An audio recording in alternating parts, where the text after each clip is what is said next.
नमो अरहंतारं नमो सिद्धारं नमो आर्यानं नमो वज्रायणं नमो लोये सवसावुरं शुद्धात्मान मणिकान्तं साधुमुत्तम मंगलम वंदे सिद्ध्यर्थं संदश्चार्थप्रकाशकम् मंगलम भगवान वीरो मंगलम गौतम गणे मंगलम कुंद कुंदाद्यो जैन धर्मो सुमंगलम सर्वमंगल मंगलम सर्वकल्याणकारकम प्रधानम सर्वधर्मणां जैनम जयतु शासनम। सो निज भाव सदा सुखद अपनो करे प्रकाश, जो बहु विधि बहु दुखन की करे सत्यानाश। लीनात्मा बुद्धात्मैव परत्वेनैव चापरम अक्षयानंत बोधाय तस्मै सिद्धात्मने नमः।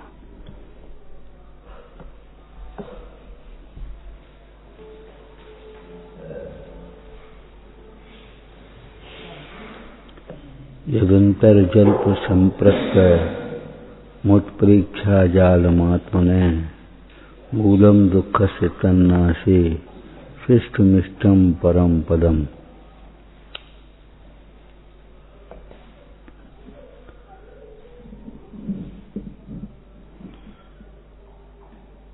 जितनी भी नाव डूबी हैं भीतर के पानी से डूबी हैं, ऊपर के पानी से नहीं। जितनी भी नाव डूबी, जहाज डूबा तो भीतर के पानी से। नाव रहे पानी में लेकिन नहीं डूबने पाएगी, किंतु नाव में पानी आया सबको सके डुबाएगी।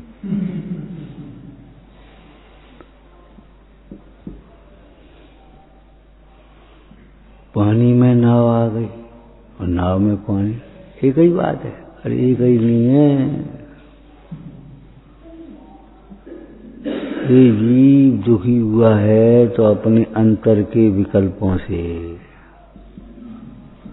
बाहर के पदार्थों से नहीं।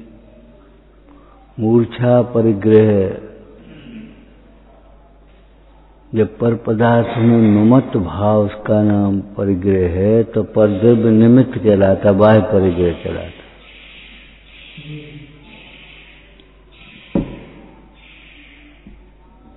बड़ी सुंदर बात है। परद्रव्य के कारण जीव दुखी नहीं।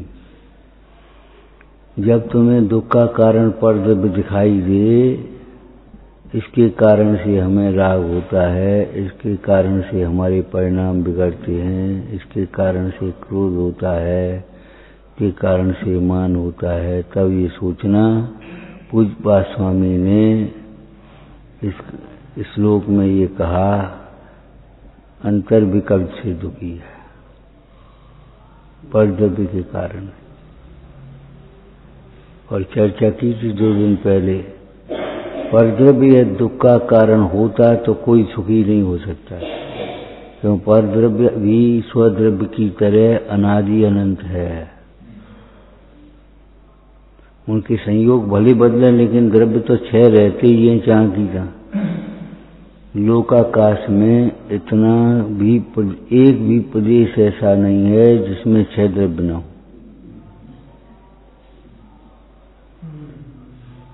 ये परद्रव्य तो रहेंगे।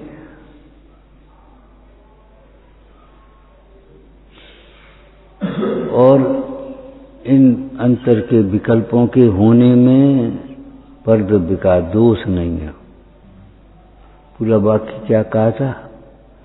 परद्रव्य निमित्त तो है लेकिन परद्रव्य का दोष नहीं है।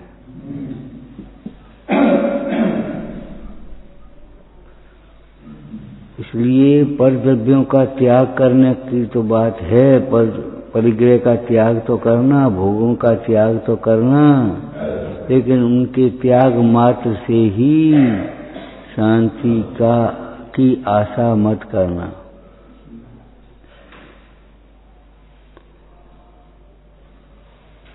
क्या कहा? कुसंग का त्याग करने पर भी बिना ज्ञानाभ्यास के शांति नहीं मिलेगी।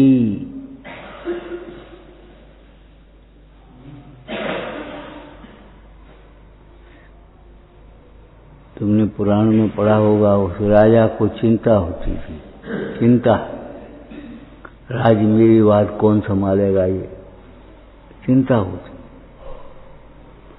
तो पुत्र नहीं है इसलिए चिंता होती है, हैं? ऐसा नहीं है, अपने कर्तव्य के विकल्प से चिंता हो रही है। संभालने वाला हो और छोड़ने को तैयार नहीं, ऐसे भी प्रसंग देखे जाते हैं। संभालने लायक है और तो अभी छोड़ने को तैयार नहीं।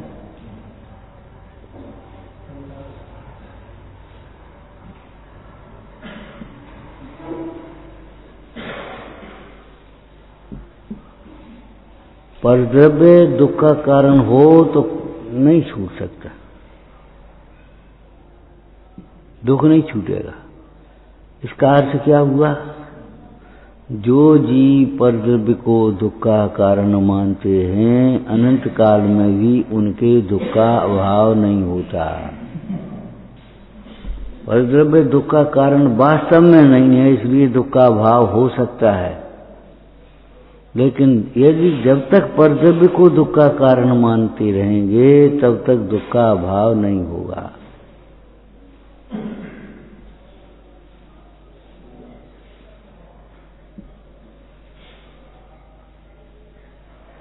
जो तेरे अंतर में विकल्प चलते रहते हैं, संकल्प विकल्प, उत्प्रेक्षा जाल मात्म ने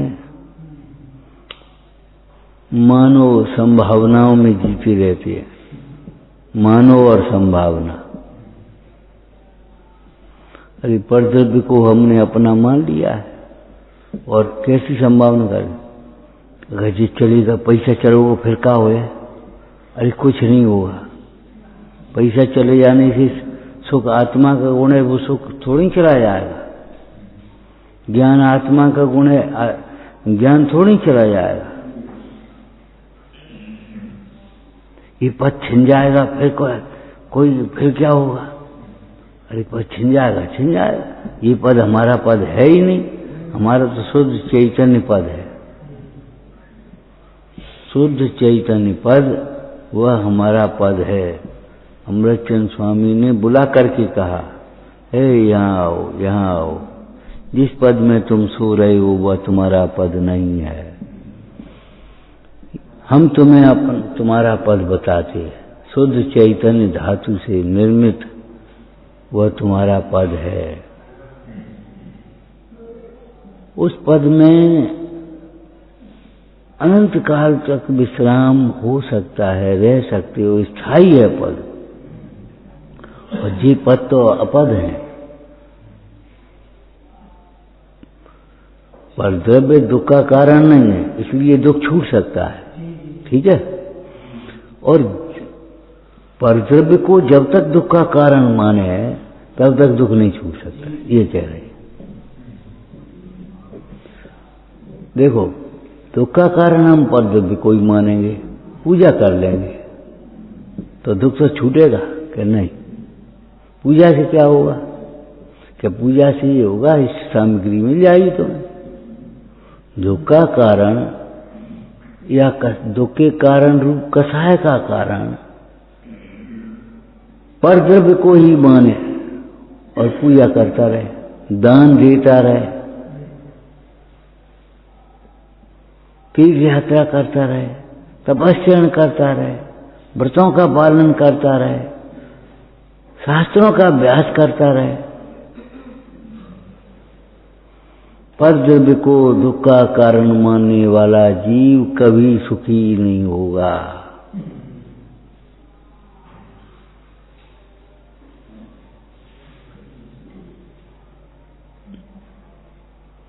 शास्त्र पढ़ने का तो यही फल हुआ, परद्रव्य को दुख का कारण नहीं माने और परद्रव्य को दुख का कारण मानता रहा। तो अब ये बता, शास्त्र पढ़ने से तुझे क्या लाभ होगा?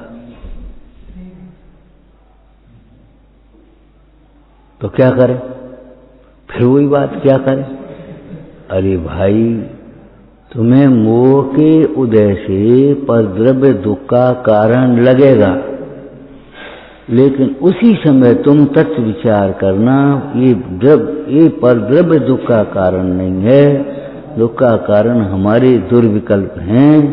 तो तुम्हारा पुरुषार्थ अंतर्मुखी हो जाएगा और तत्व विचार से मोह मंद हो जाएगा, धीरे धीरे छूट जाएगा।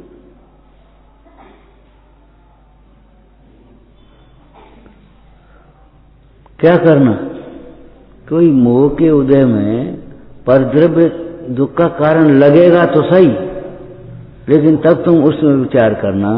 पूज्यपाद स्वामी ने कहा है कि परद्रव्य दुख का कारण नहीं है, और उनकी बात सच्ची है, सत्य महाव्रत के धारी है, और दुख तेरा स्वभाव भी नहीं, परद्रव्य भी दुख का कारण नहीं और दुख तेरा स्वभाव भी नहीं है। इसलिए अब छूटेगा, छूट सकता है, स्वभाव नहीं है इसलिए छूट सकता है दुख। और परद्रव्य दुख का कारण मानेगा तो तक कभी नहीं छूट सकता, और परद्रव्य के आश्रय से कभी नहीं छूट सकता। एक व्यक्ति को प्यास लगी थी, अब वो ये सोचता रहे क्या करें, कोई पानी पिलाने वाला नहीं, और उसको दोष देता रहे, उसको गाली देता रहे, अभी तक नहीं आया, अभी तक नहीं आया, हम प्यासे मर गए, और पानी रखा है पिए नहीं। अब बताओ उसकी प्यास कैसे बुझेगी? नहीं आया तुम उठो, उसमें से पानी ले लो, पी लो। पर द्रव्य को दुख का कारण न कहने में ये बातें समझ लेना चाहिए कि परद्रव्य दुख का कारण नहीं है, ये सच्ची बात है। तो फिर दुख का कारण क्या है ये सोचो। हम तो परद्रव्य को दुख का कारण मानते, तो दुख का कारण क्या है? तो दुख का कारण कहाँ है? दुख तेरी पर्याय में है न, तो उसी पर्याय में ढूंढ।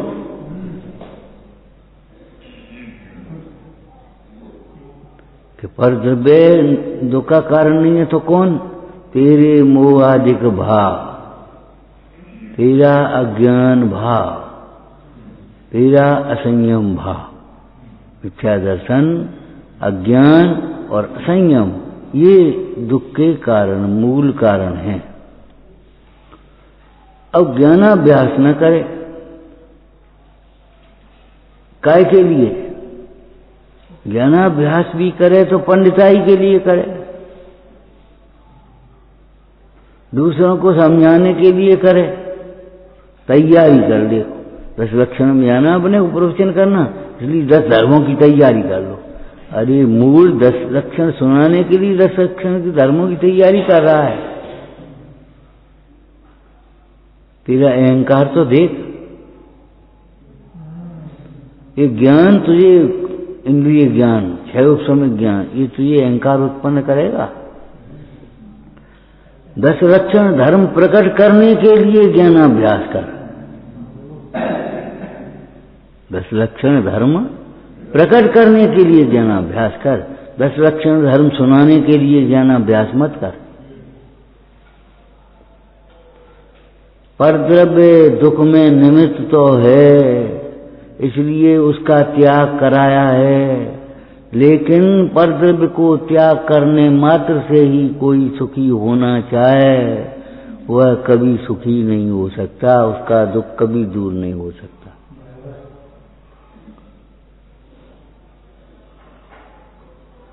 परद्रव्य को त्यागे बिना ही, बाह्य परिग्रह को त्यागे बिना ही जो सुखी होना चाहते हैं, बाह्य भोगों को त्यागे बिना ही जीव सुखी होना चाहते हैं, उनकी बात तो बहुत दूर है। यहां तो उसके भीतर की बात कह रहे कि परद्रव्य को त्यागने मात्र से कोई सुखी होना चाहे तो नहीं होगा बिना ज्ञानाभ्यास के। दृष्टांत दिया था पहले दिया हुआ। देखो भाई, मिठाई का स्वाद लेने के लिए जो तुम मुंह में जो कुछ भी खा रहे हो उसको थूकना पड़ेगा, कुल्ला करना पड़ेगा। लेकिन कुल्ला करने के बाद भी मिठाई खाई बिना तो मिठाई का स्वाद नहीं आएगा।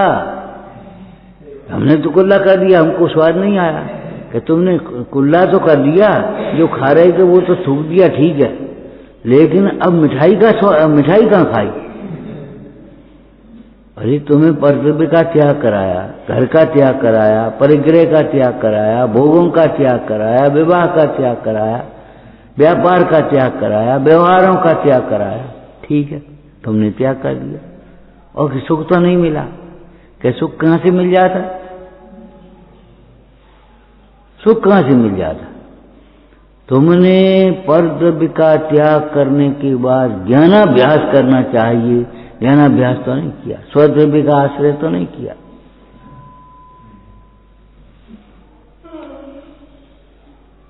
अब आप समझ लो, घर छोड़ने के बाद, परिग्रह छोड़ने के बाद जो नाम मात्र से छोड़ देते उनकी बात नहीं करिए, बिना छोड़े सुखी होना चाहते वो तो नहीं हो सकते। बाले न समता सुख कभी नर बिना मोन मुद्रा धरे, न नग्न पर तन नग्न ठाड़े सुर असुर पायन पड़े। लेकिन कोई नग्न माने पर्वत और नग्न माने नग्न, पर्वत पर नग्न होकर के भी खड़ा हो जाए और भेद ज्ञान का अंतरंग में अभ्यास न करे तो वो तो भी सुखी नहीं होगा, ये कह रहे। उपदेश ऊंचा चढ़ने के लिए है, बैलेंस के लिए है।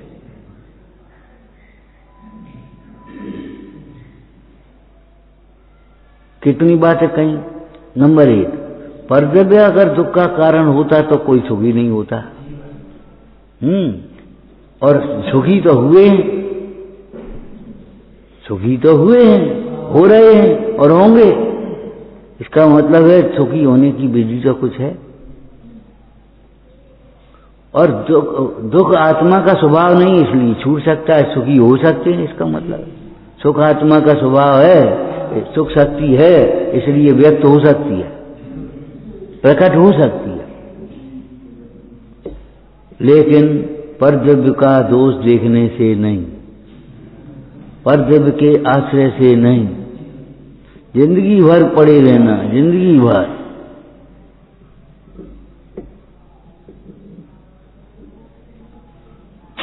कभी कभी दुख इतना मंद हो जाता है कि हमें पता ही नहीं पड़ता हम दुखी है।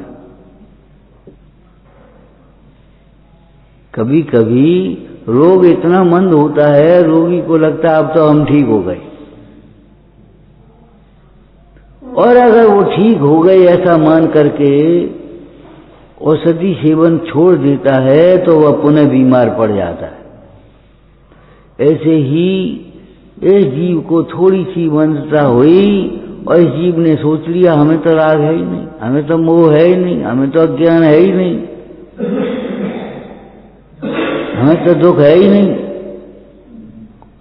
अरे भाई राग है तो तकलीफ होना चाहिए, कि हमें कोई तकलीफ नहीं, वाह हमें कोई तकलीफ नहीं।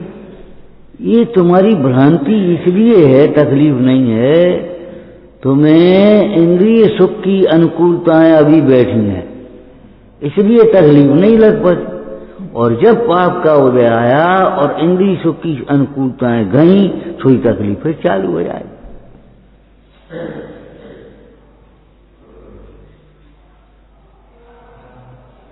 अभी तुमने रोटी खा ली, अब तुम्हें लगता है कुछ नहीं है, भूख है ही नहीं, पानी पी लिया, प्यास है ही नहीं। लेकिन थोड़ी देर बाद जब वो रोटी पानी का असर चला जाएगा तो फिर भूख प्यास आ जाए। बहुत लोग ऐसा कह देते हैं, जब हम प्रवचन सुनते हैं तो सब समझ में आता है, सब समझ में आता है। अहंकार तो देखो, लेकिन क्या करें, उठते हैं सो भूल जाते।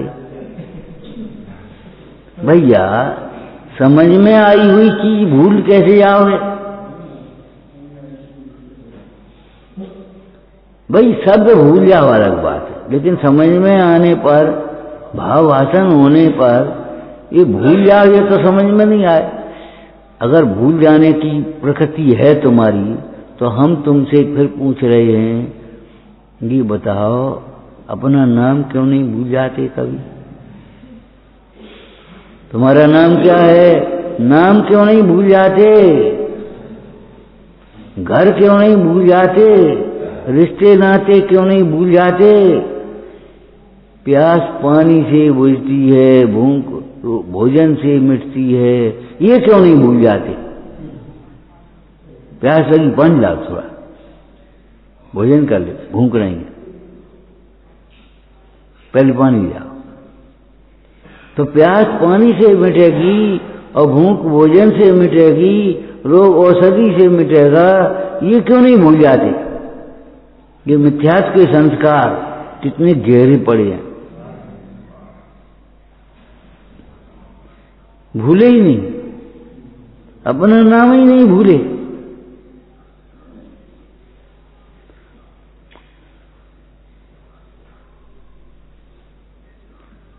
हम कर रहे हैं, ये कर्तव्य बुद्धि क्यों नहीं भूल जाते? ये क्यों नहीं भूल जाते कि हम कर रहे हैं? बता, तुम्हें तो लगता हम कर रहे?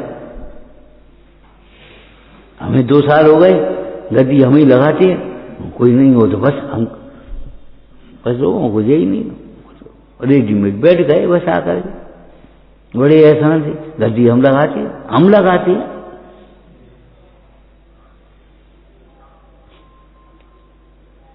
ये कर्तव्य क्यों नहीं भूल जाते? अज्ञानी अनुकूलताओं में भी कर्तव्य नहीं भूलता, प्रतिकूलताओं में भी पर को दोष तो देता है, लेकिन कर्तव्य नहीं भूलता। क्या करें, हमने तो बहुत सोची थी और हमने बड़ी सही प्लानिंग की थी, लेकिन इन्होंने सब गड़बड़ कर दी, गलती दूसरे पर थोप दी। या क्या करें, ऐसा ही उदय था, ऐसी होनार थी, ऐसी ईश्वर की मर्जी थी, लेकिन कर्तव्य तो नहीं छोड़ेगा।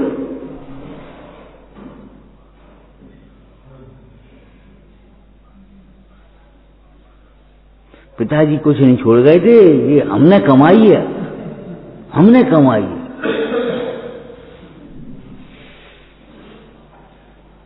यहां पहले कुछ नहीं था, वो तो हम आए तो हमने किया। अरे भगवान, तुमने किया है तो तुम साथ ले जाओगे, जब तुम जाओगे तो सब मिट जाएगा। विचार करो, परद्रव्य दुख का कारण नहीं है, इसलिए परद्रव्य के त्यागे बिना तो दुख नहीं मिटेगा, त्याग करने पर भी ज्ञानाभ्यास के बिना नहीं मिटेगा, ये कह रहे। आत्मा का स्वभाव नहीं है दुख, इसलिए दुख मिट सकता है, लेकिन आत्मा के स्वभाव को समझे तो। आत्म स्वभाव को समझे बिना हजारों शास्त्र भी पढ़ ले, दुख नहीं मिटेगा। ईर्ष्या कहां से जग जाती है? अभी जी कोई अच्छा बोल ले थोड़ा तो इनको ईर्ष्या आ जाती, देखो हम जी अच्छा बोल लेते, हम नहीं बोल पाते। जया अच्छा बोल रहे, अभिमान आ जाता है, दीनता आ जाती है।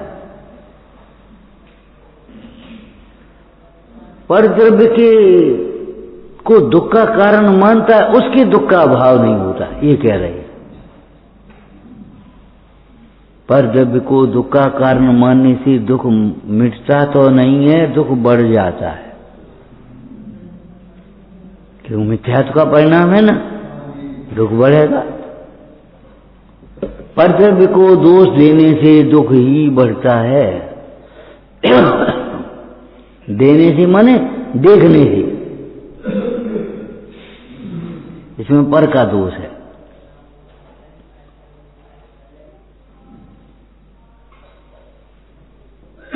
अपने मिथ्या संकल्प विकल्पों का जो दुख के मूल कारण है, उनका अभाव करने के लिए तू भेद ज्ञान का अभ्यास कर। समझ में आया क्या कह रहे? हाँ, पूज्य स्वामी कहते भैया परद्रव्य को अपना दुख का कारण मानते मानते तो जिंदगी चली गई, और जाने कितनी जिंदगी चली गई। लेकिन अपरद्रव्य को दुख का कारण मानना छोड़कर उनके प्रति माध्यस्थ भाव रखते हुए अपनी रास्ता पे चलो। जब आप सड़क से निकलोगे, कोई रो रहा होगा, कोई गा रहा होगा, कोई बीच में खड़ा होगा, कोई इधर होगा, कोई उधर होगा, कहीं पत्थर पड़ा होगा, कहीं पानी बह रहा हो नाली में। अब क्या करें, ये सब होगा, तुम अपनी रास्ता निकल जाते हो। ऐसे ही कर्म के उदय से नाना प्रकार के संयोग मिलेंगे, नाना प्रकार की परिस्थितियां बनेंगी, तुम अपनी रास्ता निकलते आओ। एक दृष्टांत दिया था पहले, फिर दे रहे। देखो भाई, नाव को पानी रास्ता देता नहीं है, उस नाविक व पतवार के द्वारा रास्ता बनाता जाता है। पानी नाव को रास्ता देता थोड़ी है, वो तो हावी है। अगर पतवार नहीं होगी तो जिधर पानी का बहाव होगा उधर ही नाव बहती चली जाए। अगर तुम्हारा पुरुषार्थ नहीं होगा, तुम्हें वेद ज्ञान नहीं होगा, तो जैसा उदय होगा वैसे ही तुम्हारे परिणाम होते चले जाएंगे। पुण्य के उदय में अभिमान आता है, कोई कराएगा नहीं, अपने आप। पाप के उदय में तुम्हें दीनता आएगी, आर्त ध्यान होगा, क्रोध होगा, अपने आप, बिना कराए।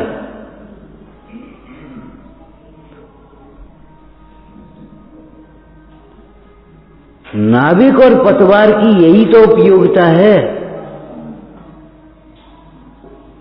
वह पानी को चीरते हुए रास्ता बनाती है, नाव आगे बढ़ती जाती। तुम्हारी नाव आगे कैसे बढ़ेगी? उदय को चीरते हुए रास्ता बनाते आओ।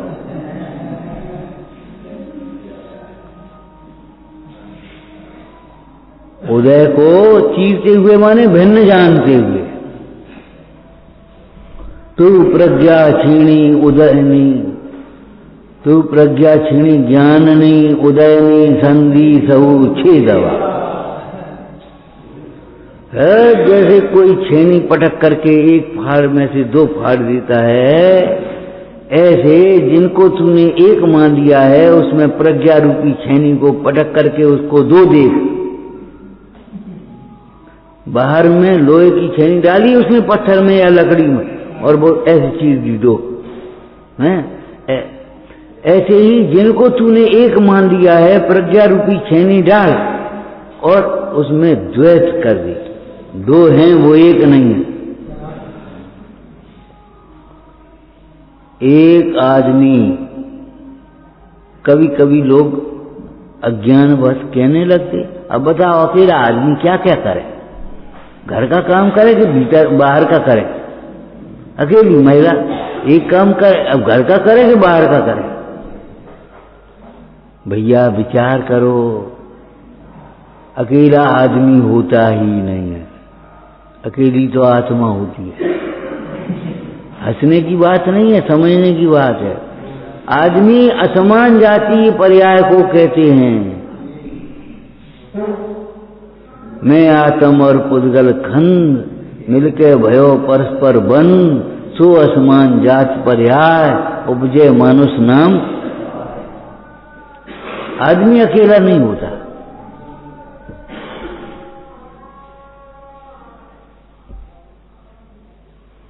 अरे आदमी तो अकेला होता ही नहीं है, एकत्व की अनुभूति करने वाला भी अकेला फिर नहीं होता, जन्म धारण नहीं करता। एकत्व की अनुभूति करने वाला अकेला नहीं होता। क्या मतलब हुआ? व्यवहार न्याय का कथन है अकेला नहीं होता, अकेला ही होता एकत्व की अनुभूति करने वाला। लेकिन व्यवहार न्याय से अरे इतने पंच परमेष्टि तो हैं। कहा था तुम्हें, कभी अपने को अकेला देख भूलो मत और कभी अपने को अकेला देखो मत। कभी अपने को अकेला मत समझो, अकेला समझ करके डरो मत, दुखी मत हो। अरे अब हम अकेले हैं, कैसे जाएंगे, कैसे चलेंगे, कैसे करेंगे। अब बता, कोई आओ ही नहीं, अब अकेले स्वाध्याय कैसे करें। अच्छे हैं, जैसे भीड़ में करते हो तैसे अकेले में करो।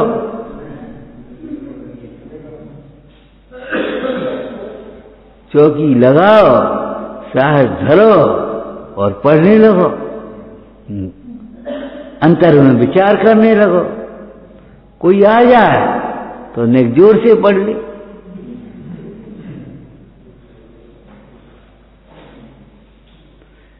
अगर इतने लोग बैठे हैं, कभी कहें भैया पीछे हम सुनाई नहीं दे, माइक लगा लो जी, उनका काम है, तुम्हारा काम नहीं है।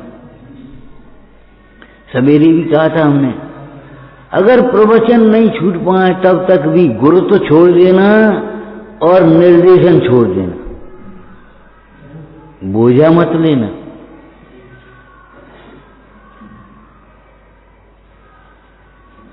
गायक बनना व्यवस्थापक नहीं,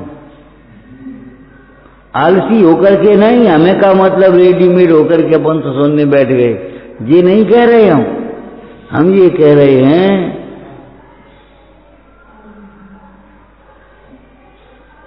व्यवस्थाओं का बोझ अपने माथे मत रखना।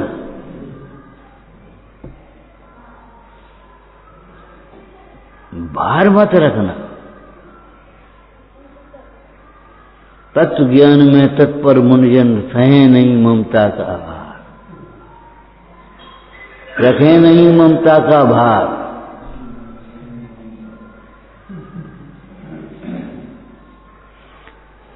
परद्रव्य दुख का कारण नहीं है, और जिद करके जो परद्रव्य को दुख का कारण मानते हुए कभी सुखी नहीं होते। आप कहो तो हम 2 घंटे स्वाध्याय और करने लगेंगे, हम पूजा कर लेंगे, हम दान दे लेंगे, हम संयम पाल लेंगे, हम व्रत पाल लेंगे, लेकिन दुख का कारण परद्रव्य कोई कारण माने। हमारा उपयोग पर के कारण खराब होता है, पर के कारण नहीं लगता। कि तो सुनो भैया, मोक्ष मार्ग का प्रारंभ नहीं होगा तो अभी अरे भवचक्र का फेरा न एक चला। क्यों? कि परद्रव्य को ही अपना मानता रहा, परद्रव्य को ही दुख का कारण मानता रहा।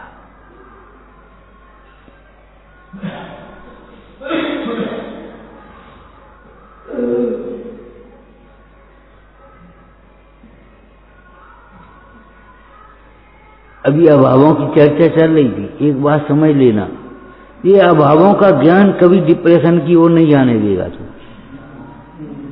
निराश, पहले धर्म नहीं किया तो अब कर सकते हो, और अभी कोई समस्या है, उलझन है तो आगे कर सकते हो। श्रद्धा तो करो, कम से कम श्रद्धा तो करो, आगे कर सकते हो। लेकिन पर के आश्रय से नहीं, अत्यंता भाव, किसी पुद्गल के आश्रय से नहीं। पुद्गल में पुद्गल से लाभ हानि नहीं होती, पुद्गल से जीव में तो लाभ हानि होती ही नहीं, पुद्गल से पुद्गल में लाभ हानि नहीं होती।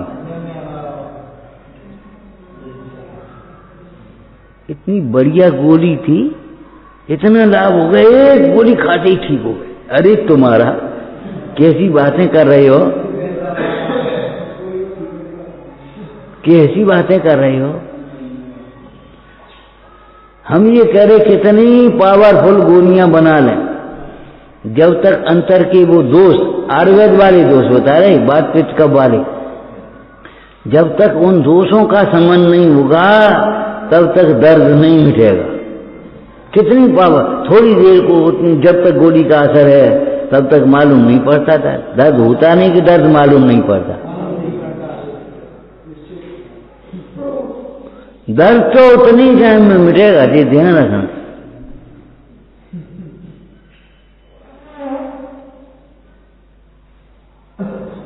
जिन्हें पर से लाभ हानि की वृत्ति समझ में आती है, अन्योन्य भाव को नहीं माना, अत्यंता भाव को नहीं माना, कर्तव्य तो दिखाई देता है पर में।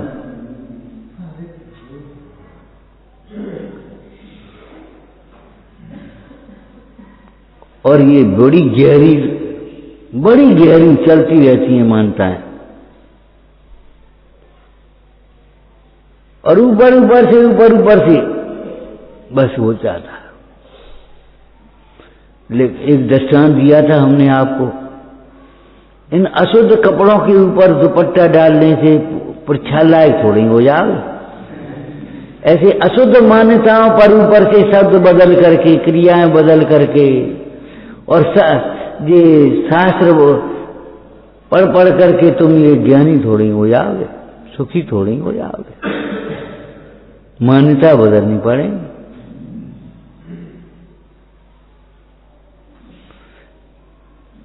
अगर तुम्हें प्रक्षाल लायक होना है तो ये कपड़े भाई साहब बिल्कुल पूरे उतारने पड़ेंगे।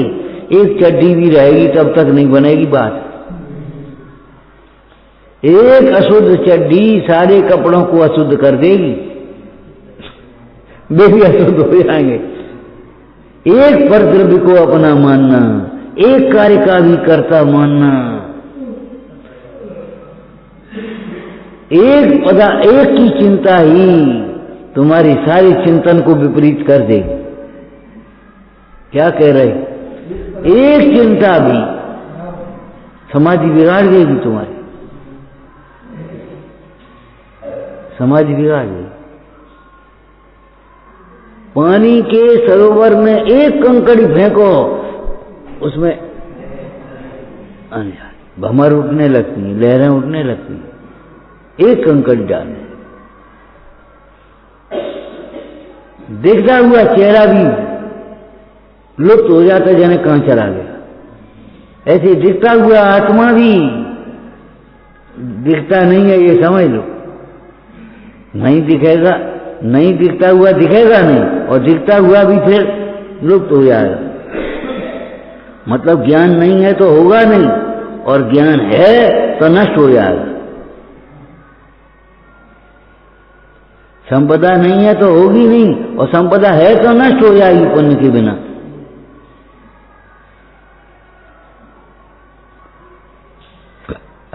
थोड़े से परिणामी तो विपरीत कर लिए थे उसने।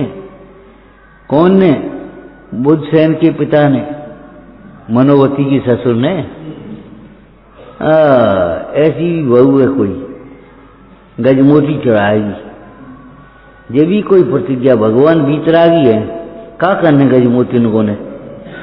और कम से कम सोचना तो चाहिए।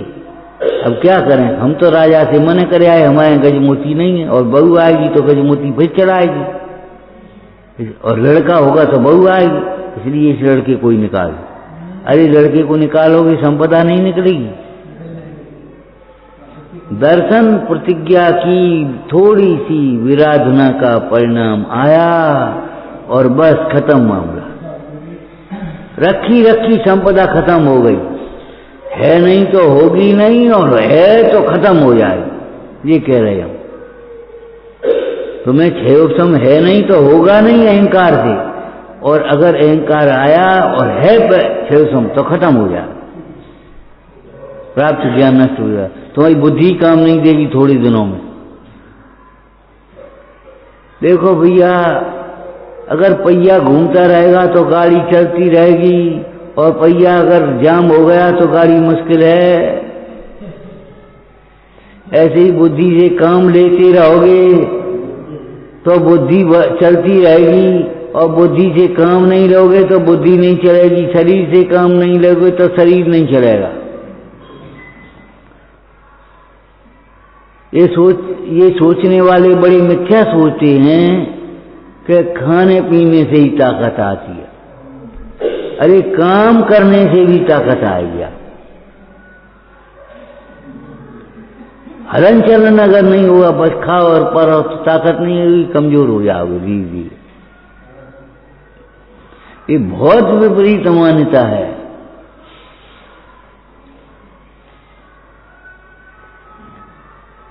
मूल गाथा, मूल श्लोक क्या चल रहा है? हे भाई, तेरे दुख का कारण कोई परद्रव्य नहीं है। ये बहुत बढ़िया बात है, प्लस पॉइंट है। तेरे दुख का कारण परद्रव्य होता तो कभी सुखी नहीं होता। तेरे दुख का कारण तेरे मिथ्या संकल्प विकल्प हैं। जब मिथ्या संकल्प विकल्पों से दुखी होता है तो परद्रव्य निमित्त होता है, इसलिए उनका त्याग तो कराया। जैसे बादाम का बाहर का छिलका तोड़े बिना बादाम भिगोया नहीं जाएगा, भीतर का छिलका निकलेगा नहीं, और तोड़ने पर भी जब तक भिगोएंगे नहीं तब तक भीतर का छिलका नहीं निकलेगा। ऐसे ही बाह्य परिग्रह का त्याग किए बिना तो दुख दूर नहीं होगा, लेकिन बाह्य परिग्रह का त्याग करने के बाद भी यदि हम तत्वाभ्यास नहीं करेंगे, वेद ज्ञान का अभ्यास नहीं करेंगे तो दुख दूर नहीं होगा।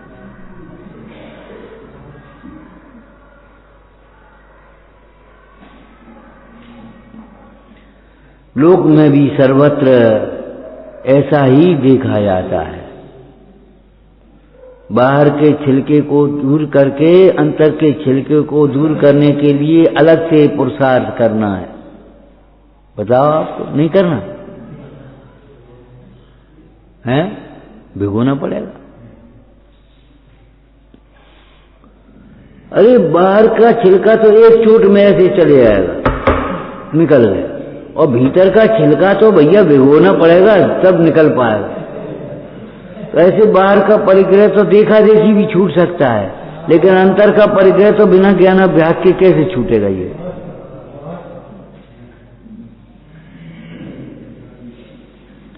अंतर का परिग्रह जानते हो? मिथ्यात्व, क्रोध, मान, माया, लोभ, हास्य, रति, रति, शोक, भय, जुगुप्सा और 3 प्रकार के वेग, 14 प्रकार का अंतरंग परिग्रह और 10 प्रकार का बहिरंग परिग्रह। 24 परिग्रह है ना।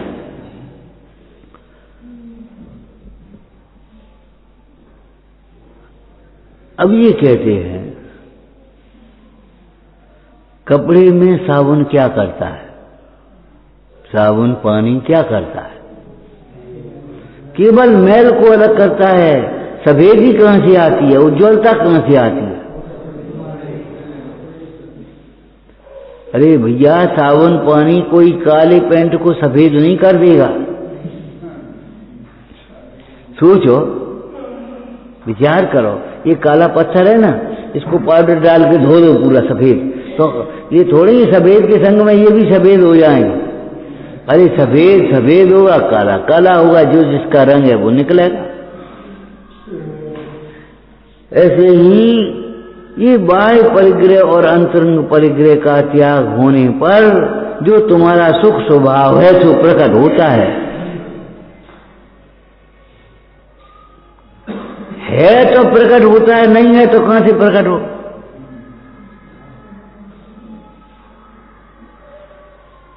है तो प्रकट होता है, नहीं है तो नहीं, कैसे प्रकट?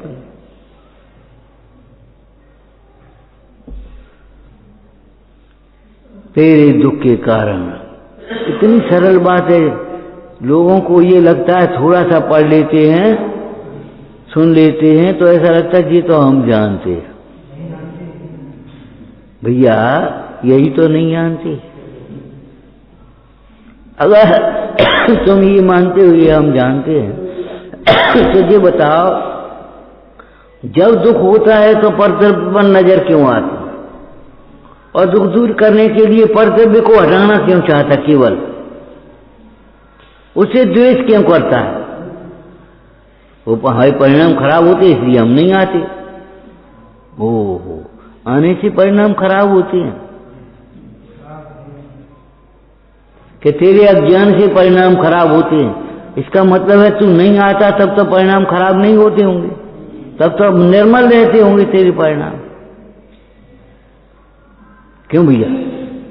मंदिर नहीं आते तो उनके परिणाम निर्मल रहते होंगे, और मंदिर में आते सो परिणाम खराब हो जाते। तो मंदिर के कारण परिणाम खराब हो जाते कि तेरे अज्ञान के कारण? सुन, मंदिर में आकर के भी स्वाध्याय नहीं करता इसलिए परिणाम खराब होते। आगे चलो, स्वाध्याय करने के बाद भी विचार नहीं करता इसलिए परिणाम खराब होते। विचार बेई चलते रहते, बेई उल्टे शास्त्र पढ़ लेता स्वाध्याय के नाम पर, लेकिन शास्त्र पढ़ने के बाद भी विचार तो बदले नहीं, इसलिए परिणाम खराब होते हैं। क्यों? मंदिर आने बिना आए भी परिणाम खराब होंगे तेरे, मंदिर आने पर भी परिणाम खराब होंगे। जब तक तत्व विचार नहीं करेगा तब तक परिणाम खराब ही होते रहेंगे।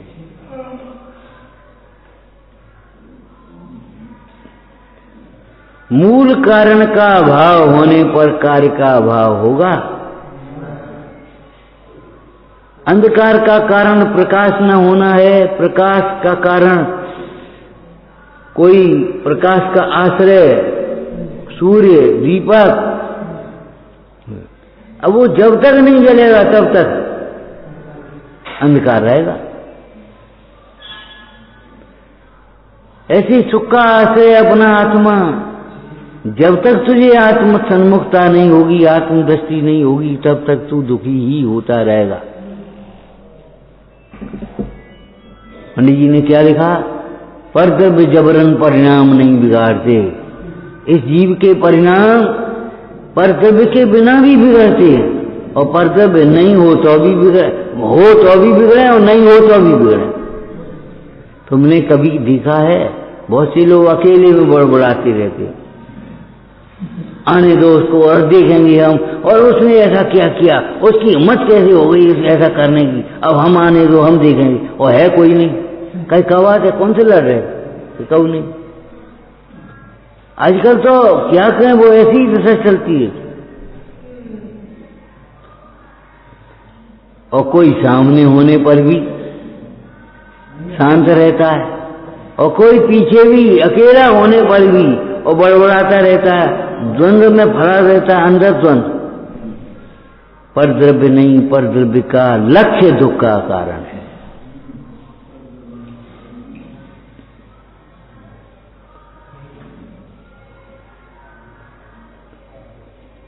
वो सेठ का दृष्टांत दिया था ब्रह्मचर्य के प्रसंग में। स्त्री के चित्र को देख करके उसे याद आती थी स्त्री की, और वो रोता था। तो दूसरी पत्नी ने उस स्त्री के चित्र को, फोटो को उठा करके रख दिया। अब वो आया सो और रोने लगा। बोले क्यों? अब क्यों रो रहे, क्या बात है? अरे हम रो रहे हैं, क्या करें, संसार की दशा देख देख करके। क्या बात हो गई? जो घर की स्वामिनी थी उसके चित्र के लिए जगह नहीं,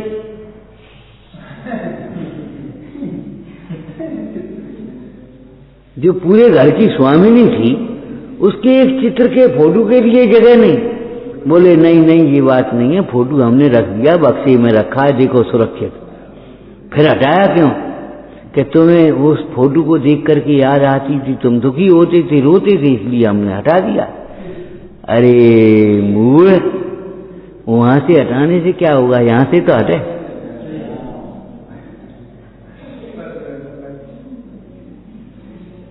सेठ कैसी बढ़िया बातें कर रहा है, वहां से हटाने से क्या होगा, यहां से तो हट जाए।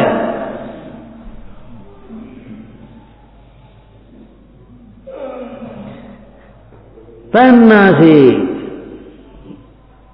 उन संकल्प विकल्पों का नाश होने से, तन्ना से सिस्टम इष्टम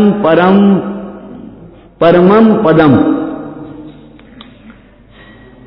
जो सर्व जीवों को इष्ट है, जो शिष्ट है, जो सर्व जीवों को इष्ट है और शिष्ट है। एक शब्द सुना है तुमने, शिष्टाचार, एक अशिष्टाचार, एक शिष्टाचार। गुरुओं के आने पर भी बस अपना काम में लगे रहना, ये अशिष्टाचार है। गुरुओं के आने पर खड़े हो जाना, विनम्रता से बोलना, विनम्रता से नमन करना, ये शिष्टाचार है। ठीक है ना? अब ये बाहर की बात हो गई। अब ऐसे ही समझो, आत्मा के सन्मुख होने पर भी क्या हो, कछु नहीं। आत्मा सुनते भी वैसे ही बैठे रहना, वैसे ही वही सोचते रहना। अब तो बहुत देर हो गई, सो हैं अब तो। हे आत्मा को सुनते हुए भी तो सोने की बात सोचते रहना, जाने की बात सोचते रहना, करने की बात सोचते रहना अशिष्टाचार है। आत्मा को सुनने पर महाप्रसन्न होना, मेढक की बात से नहीं समझने आने पर भी टकटकी लगा करके देखना, ये शिष्टाचार है। अवलोकन मात्र चिंतामणि रत्न की प्राप्ति होना, दरिद्री को अवलोकन मात्र से चिंतामणि रत्न की प्राप्ति हो रही है, ऐसी विशिष्टता। दुनिया में जितनी शिष्टता है वो काय के कारण है, आत्मा के कारण, आत्मज्ञान के कारण। और जितनी अशिष्टपना है वो शरीर और भोगों में आसक्ति होने के कारण। शरीर में, भोगों में, पर्यायों में एकमेकपना मानने से अशिष्ट हो जाता है जी, फिर नहीं बोलता। अब कैसे बोले हम, ये छोटे हैं हम बड़े, ये छोटे हैं हम बड़े।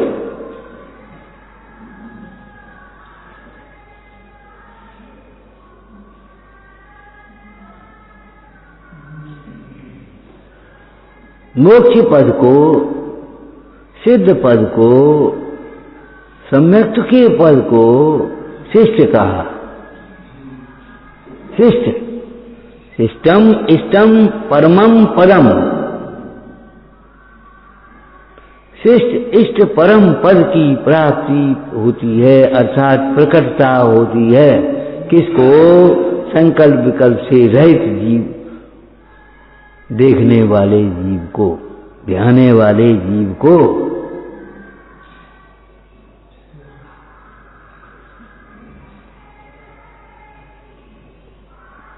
और नहीं तो संसार है।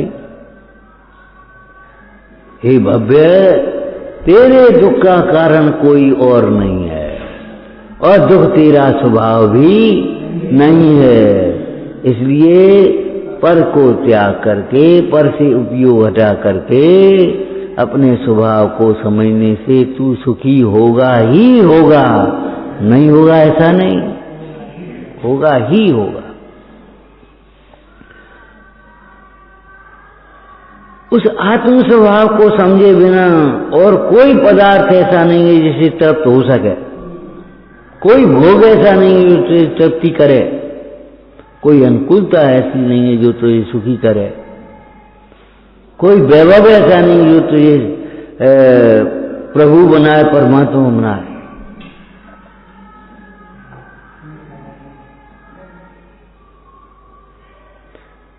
ऐसा कहकर के विपरीत मान्यता छुड़ाई है मूल में, फिर विपरीत विचार भी छुड़ाए हैं, लेकिन मूल में क्या, पहले विपरीत मान्यता छुड़ाई है। विपरीत मान्यता छूटेगी तो विपरीत विचार भी छूटते चले जाएंगे, और सम्यक विचार होगा तो विचार छूट जाएंगे और निर्विकल्प अनुभूति प्रकट हो जाएगी। ओम नमः। हे जिनवाणी भारती तो जपो जिन रे, जो तेरी शरणा गए तो पावे सुख चैन।